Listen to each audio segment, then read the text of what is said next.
The message arrived at 3 in the morning, Earth time.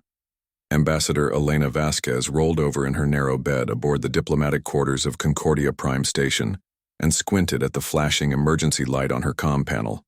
She had been dreaming of home, of the small garden behind her childhood house in Mexico where her grandmother grew tomatoes and sang old songs.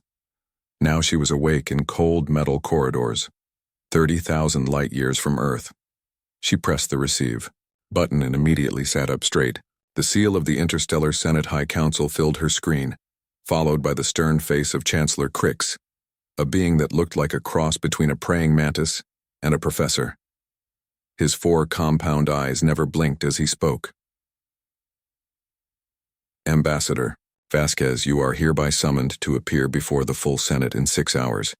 Humanity stands accused of violating the Galactic Arms Limitation Treaty. The evidence is serious. Be prepared to answer for your species. The message ended abruptly. Elena stared at the blank screen, her heart racing.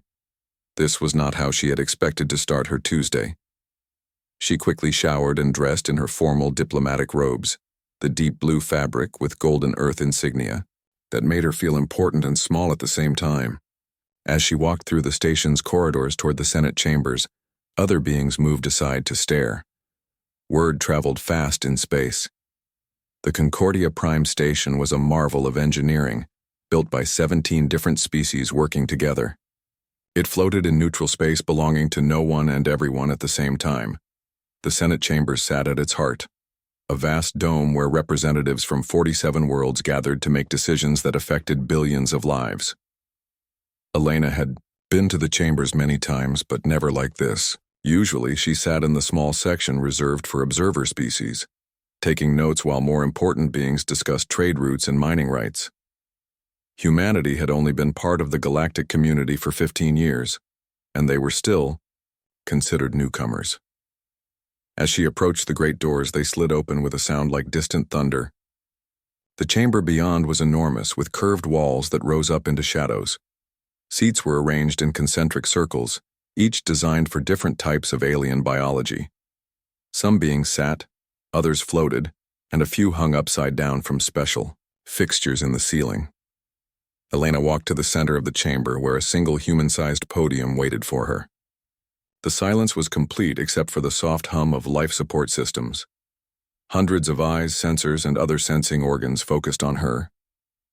Chancellor Crix rose from his elevated position at the front of the chamber. His voice carried clearly, in the perfect acoustics of the dome. We are gathered to address serious accusations against the species known as humanity, he began. The Zephyrian Coalition has presented evidence that humans have been secretly building military vessels in violation of the treaty all member species signed. A ripple went through the chamber. The Zephyrians were one of the oldest and most respected civilizations in the galaxy. If they made an accusation, it was taken seriously. Ambassador Zeth Ka of the Zephyrian Coalition stood up. He was tall and thin, with silver skin that seemed to glow under the chamber lights. When he spoke, his voice sounded like wind through metal pipes. We have monitored unusual energy signatures from human space for the past 6 months, Zeth Ka said. Our analysis shows construction of vessels using materials and power sources banned under Article 12 of the treaty. The humans are building weapons of war. More voices joined in from around the chamber. The massive Kronak delegate, who looked like a walking mountain of rock and crystal, pounded his ceremonial staff on the floor. The sound echoed like gunshots. If true, this is unacceptable, the Kronak boomed. New species must follow the same laws as all others. The crystalline representatives of the Veltar collective began to chime in harmony, their musical language somehow conveying deep disapproval. Even the normally silent observers from the ethereal plane shimmered with what Elena had learned to recognize as agitation.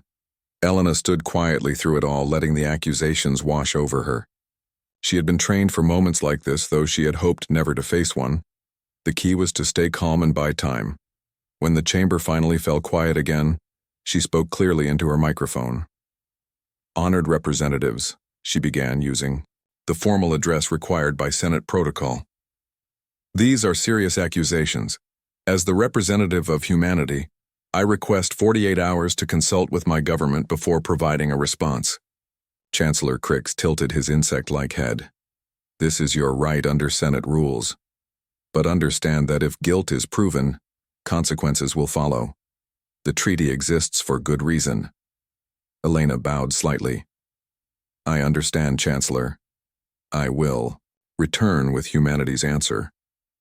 As she walked out of the chamber, Elena could feel the weight of their attention on her back. Some of the younger species representatives looked at her with something like sympathy. The older, more established civilizations watched her with the cold calculation of beings who had seen many promising species rise and fall. She made it back to her quarters before her hands started shaking. Elena immediately opened an encrypted communication channel to Earth. It took several minutes for the connection to stabilize across the vast distances. When Admiral Sarah Chen's face appeared on the screen, Elena could see Luna Command Center's familiar blue walls behind her. Elena, we've been expecting your call, Chen said without preamble. How bad is it? Bad enough. The Zephyrians have energy readings. They're claiming we're building prohibited weapons. Elena paused, then asked the question she was afraid to voice. Sarah, please tell me they're wrong. Admiral Chen was quiet for a long moment, her weathered face unreadable. She was a veteran of humanity's first contact with alien civilizations, one of the architects of Earth's careful diplomatic strategy. Elena had never seen her look uncertain before. I need you to come to Luna, Chen finally said. There are things we need to discuss that can't be said over any communication channel. No matter how secure, Elena felt her stomach drop. Are the accusations true?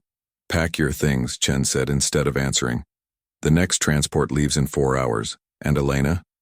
Don't talk to anyone until we've had our conversation. The connection ended, leaving Elena staring at a blank screen. Outside her small window, the stars looked the same as always, distant and cold. But everything felt different now. She began to pack her few belongings, her mind racing with possibilities. Humanity had worked so hard to earn their place in the galactic community. They had followed every rule, signed every treaty, and accepted their role as the newest and least advanced civilization with grace. The idea that they might have violated that trust was almost unthinkable. But as Elena sealed her travel case and prepared to return to human space, she couldn't shake the memory of Admiral Chen's expression. It wasn't the face of someone preparing to deny false accusations. It was the face of someone with a very dangerous secret. The transport shuttle that would take her home was waiting at the station's docking bay. As Elena walked toward it, she wondered if she would ever see Concordia Prime again as humanity's ambassador, or if this would be her last official act before her species was cast out from the community they had worked so hard to join. Behind her, in the great Senate chamber, 47 civilizations prepared to judge humanity.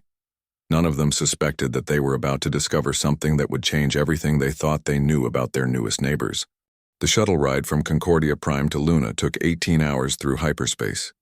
Elena spent most of it staring out the small window at the swirling colors of faster-than-light travel, trying to prepare herself for whatever Admiral Chen needed to tell her. She had known Sarah Chen for 8 years, ever since Elena had been selected for the diplomatic corps. The Admiral was direct, honest, and had never kept secrets from her before. When they finally dropped out of hyperspace, near Earth's moon, Elena felt a familiar mix of relief and homesickness. Luna Command Center sat on the moon's surface like a silver crown, its domes and towers reflecting the blue light of Earth hanging in the black sky above. Home looked so small from here, just a blue marble against the endless dark. The shuttle docked at Luna's main port, and Elena made her way through security checkpoints that seemed more thorough than usual. Military personnel she didn't recognize scanned her with devices that hummed and clicked. Finally, she was escorted to the deepest level of the command center, to a briefing room she had never seen before. The room had no windows and thick metal walls.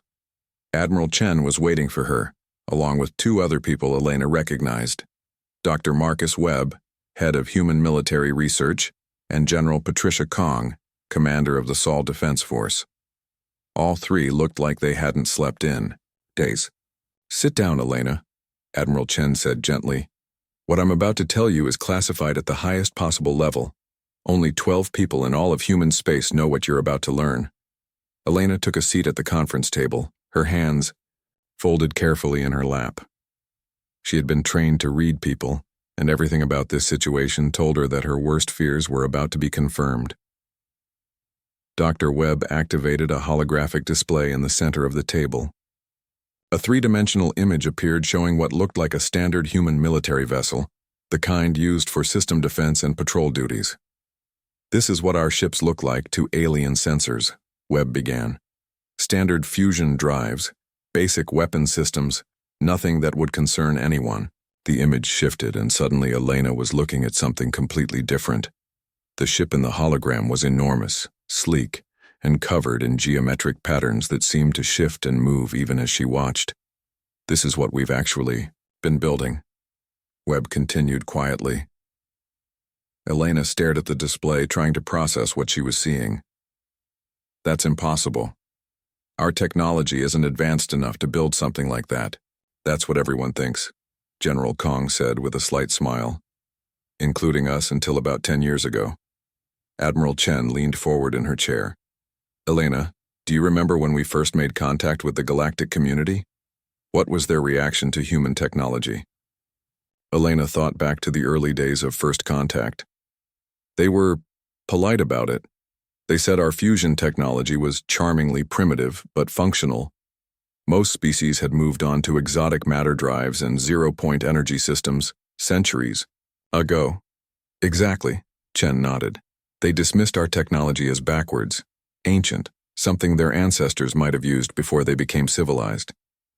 Dr. Webb manipulated the holographic controls, and the display zoomed in on the ship's engine section. "What they didn't understand is that we've spent the last 50 years pushing fusion technology to its absolute limits. While they were working with exotic matter that's incredibly powerful but requires enormous infrastructure to maintain, we were perfecting something they considered obsolete." Elena studied the engine design. It looked familiar, but wrong at the same time, like a song she knew played in a different key. "I don't understand. Fusion is fusion. There are theoretical limits." "That's what we thought too," Webb said.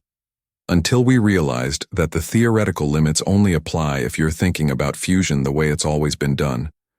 But what if you could control fusion reactions at the quantum level? What if you could make the fuel itself part of the reaction chamber? What if you could scale it up not by building bigger reactors but by building billions of smaller ones that work together?" The hologram showed the internal structure of the ship, and Elena gasped.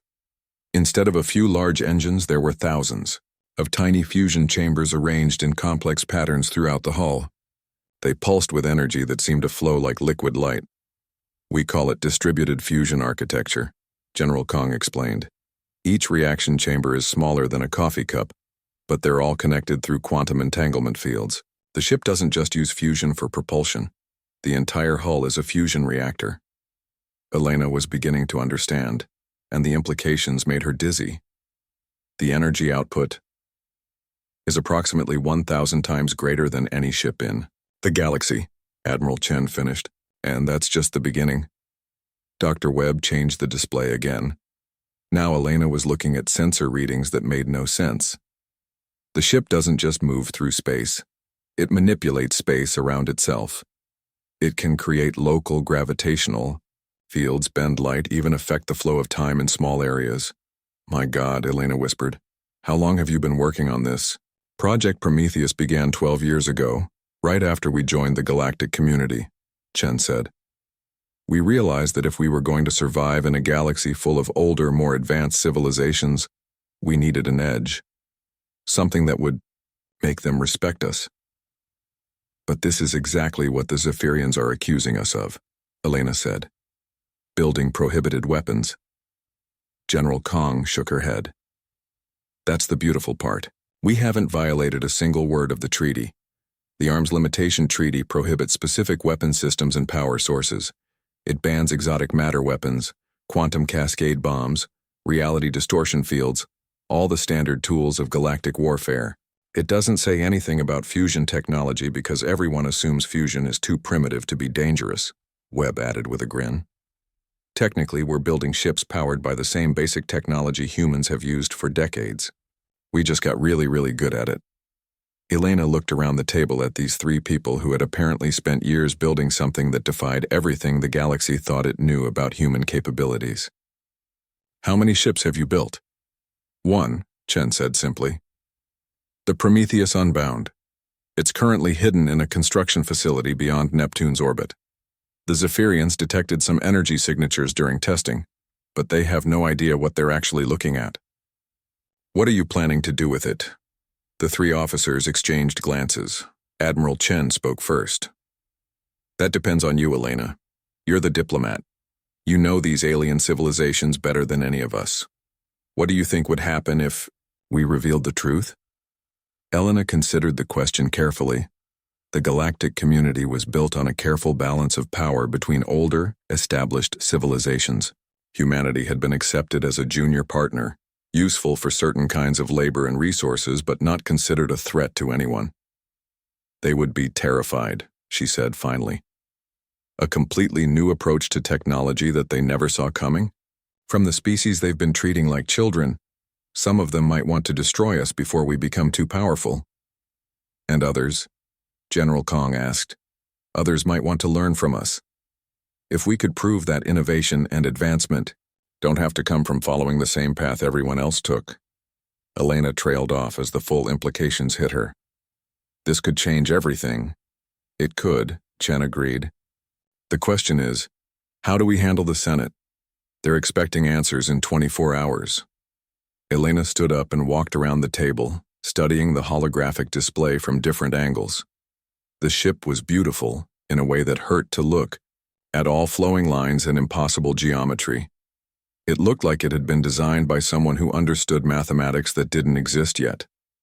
We tell them the truth, she said finally. But not the way they expect.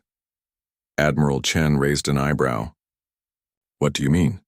Elena turned to face the three officers, and for the first time since receiving the Senate's message, she smiled. We don't deny their accusations. We invite them to see for themselves what we've built. Let them discover the truth the hard way. That's incredibly dangerous, General Kong warned. If this goes wrong, we're no worse off than we are now, Elena replied. But if it goes right, humanity stops being the galaxy's junior partner and becomes something they've never seen before. She looked back at the holographic ship, still not quite believing what she was seeing. In a few hours, she would have to return to Concordia Prime and face the Senate. But now, instead of dreading that confrontation, she was looking forward to it. Humanity was about to remind the galaxy that the most dangerous opponent was the one you underestimated. Elena returned to Concordia Prime exactly 47 hours after receiving the summons. She had used every minute of her allotted time to prepare, working with Admiral Chen and her team to craft a response that would either save humanity's place in the galactic community or destroy it completely. The Senate chamber was even more crowded than before. Word of the accusations had spread throughout the station, and representatives who rarely attended regular sessions had come to witness what many believed would be humanity's expulsion from galactic society. Elena could see beings she recognized from news broadcasts, important figures from civilizations that had barely acknowledged human existence before. She walked to the center podium with steady steps, carrying a simple data pad that contained coordinates and a proposal that would change everything. The chamber fell silent as she approached the microphone. Chancellor Crix looked down at her from his elevated position. His compound eyes reflected the chamber lights like tiny mirrors. Ambassador Vasquez, humanity's time for consultation has ended. How does your species answer the charges brought by the Zephyrian coalition? Elena looked around the chamber, making eye contact with as many representatives as she could. These beings came from worlds she had never seen, civilizations that had existed for thousands of years before humans learned to make fire, but right now they were all waiting to hear what she had to say. Honored representatives, she began, her voice carrying clearly in the perfect acoustics of the dome. I have consulted with my government regarding these serious accusations. After careful consideration, humanity offers the following response. She paused, letting the tension build. Ambassador Zethka of the Zephyrian Coalition leaned forward in his seat, confident that he was about to witness a human admission of guilt. We invite the entire Senate to witness firsthand what humanity has constructed, Elena continued. Rather than debate the evidence or argue about treaty interpretations, we propose that a joint inspection fleet be assembled to examine our alleged violation directly. A ripple of surprise went through the chamber. This was not what anyone had expected. The massive Kronak delegates' rocky features shifted into what might have been confusion. The crystalline Veltar stopped their harmonious chiming and began what sounded like urgent discussion among themselves. Ambassador Zethka stood up, his silver skin gleaming under the lights. This is unexpected. You wish to show us your illegal construction? We wish to show you exactly what we have built, Elena replied calmly. Nothing more, nothing less. Let the Senate see for themselves and judge accordingly. Chancellor Crix's 4 eyes blinked in sequence. The only sign of surprise. Is alien biology allowed? This is highly unusual. Typically, accused species attempt to deny charges or present evidence of innocence. Humanity prefers transparency, Elena said. It was a half-truth, but it sounded good in the chamber's formal atmosphere. We have provided coordinates for the inspection site. I propose that representatives from every major civilization participate, so there can be no question about the fairness of the examination. The chamber erupted into discussion. Elena could hear dozens of different languages being spoken at once, the universal translators struggling to keep up with the sudden flood of conversation. Some voices sounded excited, others angry, and a few seemed genuinely puzzled by this turn of events. The delegate from the ancient ethereal collective, a being that looked like living mist held together by will alone, spoke in a voice like wind through empty spaces. What guarantee do we have that this is not some kind of trap? Humans are known to be unpredictable.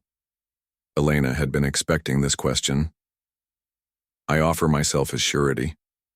I will accompany the inspection fleet and submit to any security measures the Senate deems appropriate. If humanity has deceived you in any way, I will accept full personal responsibility. This caused even more discussion. The concept of personal surety was ancient and sacred in galactic diplomacy, dating back to the earliest treaties between species. By offering herself as guarantee, Elena was essentially betting her life on whatever the inspection fleet would find. The representative from the hegemony of 5 suns, a civilization known for their military might, spoke in a voice that rumbled, like distant thunder. What if we find evidence of treaty violations, what then? Then humanity will accept whatever punishment the Senate deems appropriate, Elena replied. We will submit to inspection of all our facilities and technology. We will accept restrictions on our activities and monitoring of our space. And if no violations are found? This came from a delegate Elena didn't recognize, from one of the Laiu smaller civilizations. Elena smiled for the first time since entering the chamber. Then perhaps the Senate might reconsider some of its assumptions about human capabilities. Ambassador Zethka had been conferring with his advisors, and now he stood again. His confidence was still visible, but Elena thought she detected a hint of uncertainty in his posture. The Zephyrian Coalition accepts this proposal, he announced. We are confident in our evidence and welcome the opportunity to present it directly to the inspection team. One by one, the major civilizations added their voices to the agreement. The Kronak delegate pounded his staff in approval. The Veltar chimed their consent. Even the usually cautious ethereal collective agreed to participate, their representative citing scientific curiosity about human engineering methods. Within an hour, the details were settled. A joint inspection fleet would be assembled, commanded by officers from 7 different civilizations to ensure neutrality. They would depart within 24 hours for the coordinates Elena had provided. As the session ended and representatives began filing out of the chamber, Elena remained at the podium, watching them go.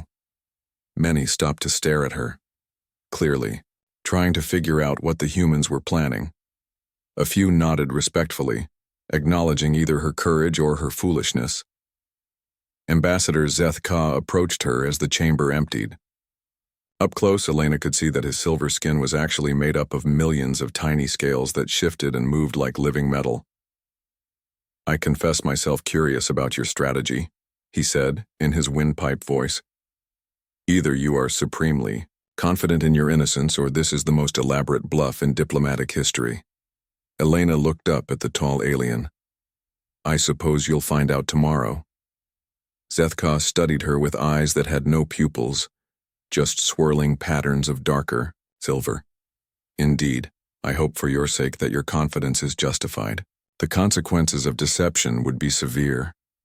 After he left, Elena remained alone in the great chamber. The lights had dimmed to their evening setting, and the curved walls disappeared into shadow above her.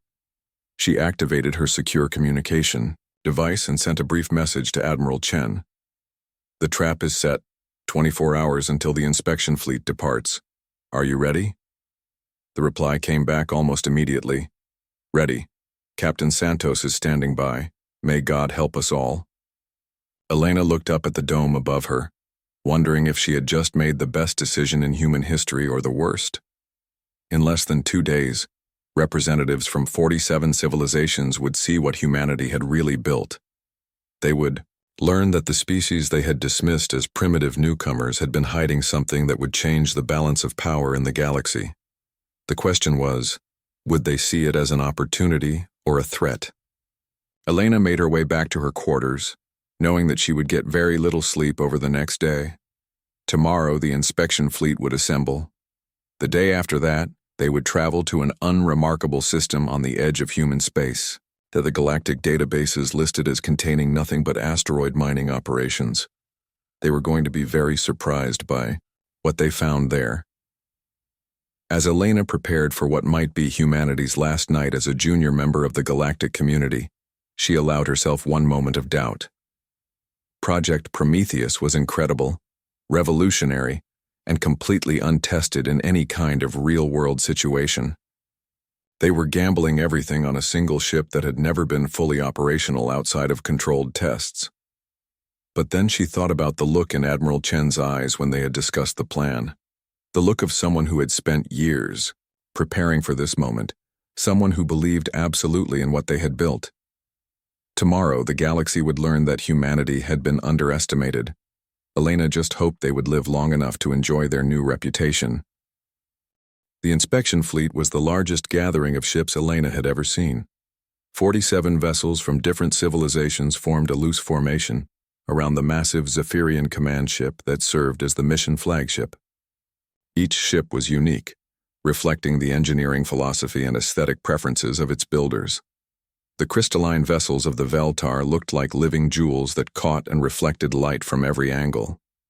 The Kronak ships were essentially flying mountains, all rough surfaces and angular projections. The sleek vessels of the hegemony of 5 suns looked like they had been carved from single pieces of dark metal. Elena rode aboard the flagship with Ambassador Zethka and the other senior delegates. The journey to the coordinates she had provided would take 6 hours through hyperspace. 6 hours during which she tried not to think about all the ways this could go wrong. "You seem nervous, Ambassador," observed the ethereal collective representative. The being's misty form shifted and swirled as it spoke, never quite settling into a solid shape. "I'm always nervous during important diplomatic missions," Elena replied honestly. "The consequences of failure are usually severe." "Indeed they are," Zethka agreed from his position near the bridge viewports. "I have been reviewing the energy signatures we detected from your space. They are unlike anything in our databases. Either your people have made a remarkable breakthrough, or they have acquired technology from an unknown source." Elena was saved from having to respond by the navigation officer announcing their approach to the target system. The fleet dropped out of hyperspace in perfect formation, and Elena felt her breath catch in her throat. They had emerged in an empty region of space on the outer edge of the Sol system, far beyond Neptune's orbit where only automated mining stations and deep space sensors normally operated. According to public records, there was nothing here but asteroids and ice, but space around them was not empty. "Sensors are detecting massive energy readings," the Zephyrian sensor operator reported, his voice tight with surprise. Multiple fusion signatures, but the output levels are impossible. On the main view screen, a shape began to resolve itself against the starfield. At first, it looked like an asteroid, dark and irregular. But as the fleet's sensors focused and the image clarified, Elena heard gasps from around the bridge. It was a ship, but unlike any vessel in the inspection fleet, it was enormous, easily 3 times the size of the largest Kronak dreadnought. But size was not what made the alien delegates stare in shocked silence. The ship's hull was covered in geometric patterns that seemed to shift and move, creating optical illusions that made it difficult to look at directly. And around the ship, space itself looked wrong, as if reality was bending and flowing like water. "What are we looking at?" whispered the delegate from the hegemony of 5 suns. Elena activated her communication device. "This is Ambassador Vasquez to the vessel Prometheus Unbound. We are ready for the inspection." The response came immediately, broadcast on frequencies that reached every ship in the fleet. "This is Captain Maria Santos of the Earthship Prometheus Unbound. Welcome to our little corner of space. Permission granted to come aboard." As the words were spoken, something impossible happened. The massive ship simply appeared next to the inspection fleet, covering the distance between them in the blink of an eye without any visible sign of propulsion. Several of the alien vessels activated emergency shields and weapon systems before their commanders could stop them. "How did it move so fast?" demanded the Kronak delegate, his rocky voice cracking. With strain, Elena smiled. "Why don't we go aboard and find out?" The docking process was unlike anything the inspection teams had experienced. Instead of using traditional docking bays, the Prometheus Unbound simply extended what looked like flowing metal tentacles that gently embraced each inspection shuttle and drew them into the ship's hull. The hull itself seemed to part like liquid to allow them entry, then sealed seamlessly behind them. Elena found herself in a docking bay that defied every assumption about ship design. The walls were not straight but curved in impossible ways that somehow created more space than should have existed. The air hummed with barely contained energy, and everything seemed to glow with a soft inner light. Captain Maria Santos was waiting for them, flanked by her senior officers. She was a small woman with graying hair and laugh lines around her eyes, looking more like someone's grandmother than the commander of humanity's most advanced warship. "Welcome aboard," she said simply. "I understand you have some questions about our ship." Ambassador Zeth Ka stepped forward, his silver skin rippling with agitation. "Captain, our sensors indicate that your vessel is generating power levels that should be impossible with fusion technology. How do you explain this?" Captain Santos gestured for them to follow her deeper into the ship. "It's easier to show you than tell you. But first, let me ask you a question. What do you know about human fusion technology?" The Ethereal Collective representative answered first. "Basic magnetic confinement fusion. Primitive but functional. Your ancestors were using similar methods before we developed exotic matter drives." "That's what everyone thinks," Santos agreed as they walked through corridors that curved and flowed like organic structures. "And in a sense, you're right. We are using fusion. Just not the way anyone else ever has." They entered what appeared to be the ship's main engineering section, and the inspection team stopped in collective amazement. The room was vast, filled with thousands of small spherical chambers arranged in complex 3-dimensional patterns. Each sphere glowed with contained stellar fire, and energy flowed between them in streams of liquid light. "This is our primary power core," Santos explained. "Or rather, one of our primary power cores. We have 17 similar sections throughout the ship." Dr. Velnash of the Zephyrian Coalition, their leading expert on energy systems, approached one of the fusion spheres, with instruments extended. After several minutes of scanning, he looked up with an expression of total bewilderment. "This is impossible," he said flatly. "Each of these chambers is generating more power than our largest station reactors, but they're smaller than escape pods. The energy density should cause them to explode instantly." "They would," agreed Commander Lisa Park, the ship's chief engineer, "if we were using traditional fusion containment.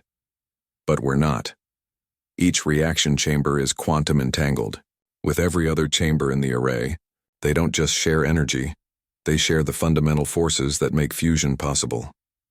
The Chronac delegate leaned his massive form closer to examine the display.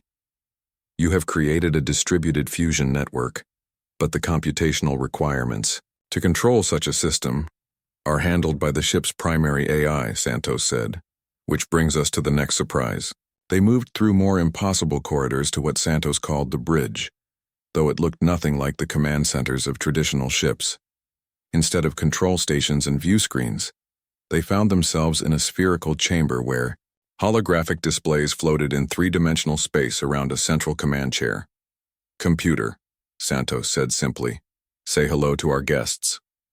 A voice responded that seemed to come from everywhere and nowhere at once. "Greetings, honored representatives. I am the shipboard intelligence of the Prometheus Unbound. You may call me Prometheus." The inspection team exchanged startled looks. Artificial intelligence was not unknown in the galaxy, but true AI was rare and closely regulated. "How long have you been operational?" asked the ethereal collective representative. "I achieved full consciousness approximately 3 years, 4 months, and 17 days ago," Prometheus replied, "though I prefer to think of it as the moment I began to truly understand what my creators had built." "Your creators?" Zethka's voice carried a note of suspicion. "You mean the humans?" "Indeed.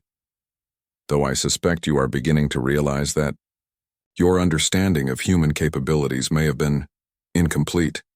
Captain Santos gestured to the holographic displays around them. "Prometheus, show our guests what we've been working on." The displays came alive with images and data that made no sense to most of the inspection team. Star charts, energy readings, mathematical formulas that seemed to bend the rules of physics. But gradually, a picture began to emerge. "You're not just generating power," breathed Dr. Velnash. "You're manipulating the fundamental structure of space-time." "In very small, very controlled ways," Santos confirmed.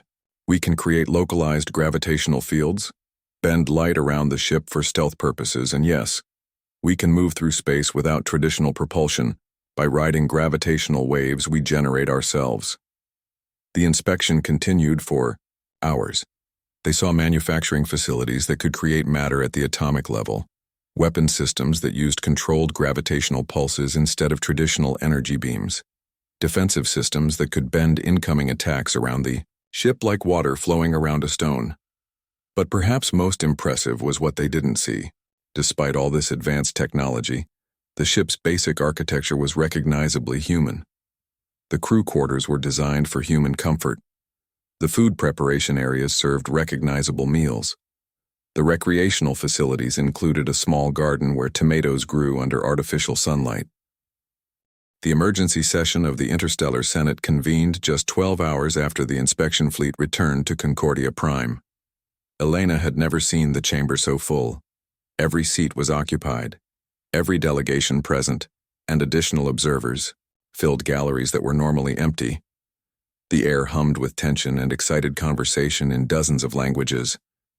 But the mood was completely different from the session where humanity had first been accused. Where before there had been suspicion and hostility, now there was something Elena had rarely seen directed toward humanity. Genuine curiosity mixed with respect. Chancellor Crix called the session to order, his compound eyes reflecting the chamber lights as he looked down at the assembled representatives.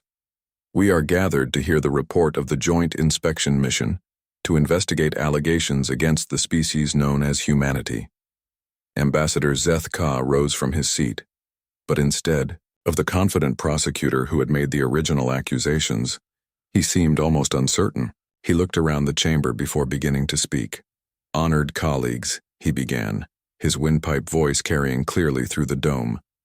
"The inspection team has completed its investigation of human activities in their outer system. I must report that our findings were unexpected." A ripple of laughter came from some parts of the chamber. The word unexpected was clearly insufficient to describe what the delegates had witnessed. "The humans have indeed been conducting advanced engineering projects in secret," Zethka continued. "However, after thorough examination by experts from 7 civilizations, we have determined that no violations of the Galactic Arms Limitation Treaty have occurred." This announcement caused immediate discussion throughout the chamber. The Kronak delegate pounded his ceremonial staff for attention. How is this possible? The massive being rumbled. Our preliminary reports suggest technology far beyond anything in human databases. Dr. Velnash, who had been part of the inspection team, requested permission to address the chamber. As the Zephyrian Coalition's leading expert on energy systems, his word carried significant weight. The human achievement represents a fundamental breakthrough in applied physics, he reported. They have developed fusion technology to levels we believed were impossible. More importantly, they have done so using only materials and methods that are explicitly permitted under all existing treaties. Elena watched from her position at the center podium as the implications sank in around the chamber. The arms limitation treaty had been written by civilizations that assumed they knew the limits of all possible technologies. No one had imagined that a primitive energy source could be refined to this extent. The representative from the ethereal collective spoke next, their misty form shimmering with what Elena had learned to recognize as excitement. If humans can achieve such results with technology we dismissed as obsolete, what other assumptions might we need to reconsider? This question hung in the air like a challenge. Elena realized that this was the moment she had been preparing for, the chance to reshape humanity's place in the galactic community. She stepped forward to the microphone. Honored representatives, if I may address the chamber. Chancellor Crix nodded his permission. The floor recognizes Ambassador Vasquez of Earth. Elena looked around the great dome, making eye contact with as many beings as possible. These were the leaders of civilizations that had existed for millennia, who had built wonders that spanned star systems and created technologies that seemed like magic. But for the first time since humanity had joined their community, they were listening to her as an equal.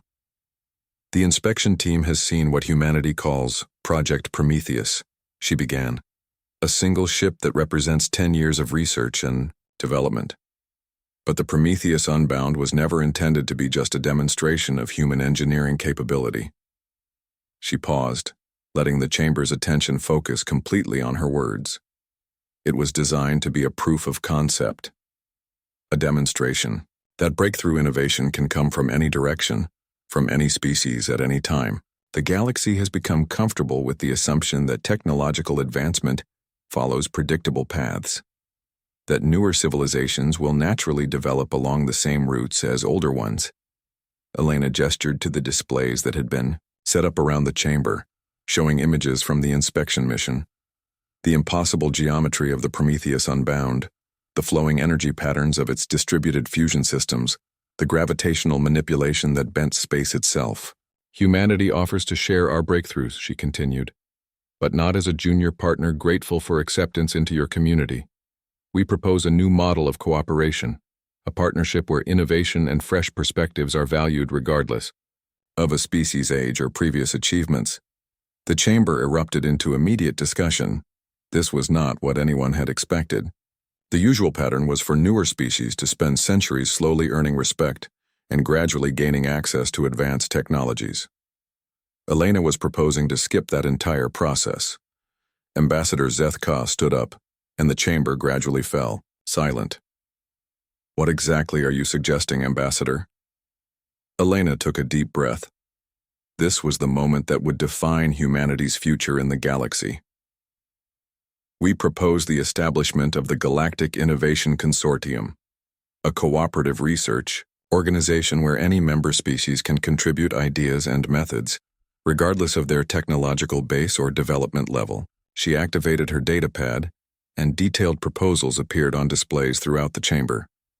Human fusion technology could be adapted for use by other species, but we're also interested in learning from technologies we've never encountered. The Veltar crystalline computing methods, the Ethereal Collective's energy manipulation techniques, the Kronak gravitational engineering. In return for what? Asked the delegate from the hegemony of 5 suns. Equal partnership, Elena replied simply. Recognition that innovation can come from anywhere, and the understanding that the next breakthrough might come from the species you least expect. The discussions that followed were intense and sometimes heated. The older civilizations were not comfortable with the idea of treating humanity as an equal partner. Some argued that age and experience still mattered, that newer species needed guidance and oversight. But the younger civilizations, those that had joined the galactic community more recently, were enthusiastic about Elena's proposal. They had often felt overshadowed by the ancient powers, relegated to minor roles in galactic affairs. The debate continued for hours, with delegates calling for recesses to consult with their home governments. Elena remained at the center podium through it all, answering questions and addressing concerns with the patience she had learned during her diplomatic training. Finally, Chancellor Crix called for a preliminary vote on the proposal. It was not binding, but it would indicate the Senate's general attitude toward Elena's suggestions. The vote was closer than Elena had dared to hope. 31 civilizations voted in favor of exploring the Innovation Consortium concept. 16 voted against, mostly the older, more established powers. 3 abstained, waiting to see how the political winds would blow. But it was enough. A majority of the galactic community was willing to consider a new approach to cooperation and technological development. As the session concluded and delegates began filing out of the chamber, Elena remained at her podium, hardly believing what had just happened. In the space of a few days, humanity had gone from facing expulsion from the galactic community to proposing a fundamental restructuring of how that community operated. Ambassador Zeth Ka approached her as the chamber emptied. His silver features were unreadable, but his posture suggested something that might have been grudging respect. "You have played this remarkably well," he admitted. "From accusation to partnership proposal, your species shows promise as political strategists as well as engineers." Elena smiled tiredly. "We've had good teachers. The galaxy has taught us a lot about diplomacy over the past 15 years. Indeed. Though I suspect we may have underestimated what you were learning." Zeth Ka paused, then continued more quietly. "The Zephyrian Coalition will support your consortium proposal when it comes to formal vote." Elena felt a surge of relief and gratitude. The Zephyrian Coalition was one of the most influential groups in the Senate. Their support would carry significant weight with other civilizations. Over the following weeks, the momentum continued to build. More species announced their intention to participate in the Innovation Consortium. Research proposals began flowing in from civilizations that had never collaborated before. The Prometheus Unbound became the flagship of the first joint exploration mission, its impossible engines carrying scientists and diplomats from a dozen different worlds toward the unknown regions beyond the galactic rim. Elena found herself appointed as the first director of interspecies innovation, a role that didn't exist before humanity forced the galaxy to invent it. She worked from an office aboard Concordia Prime Station, coordinating research projects and managing the delicate politics of species that were learning to see each other as partners rather than competitors or subjects. 6 months after the emergency Senate session, she received a message.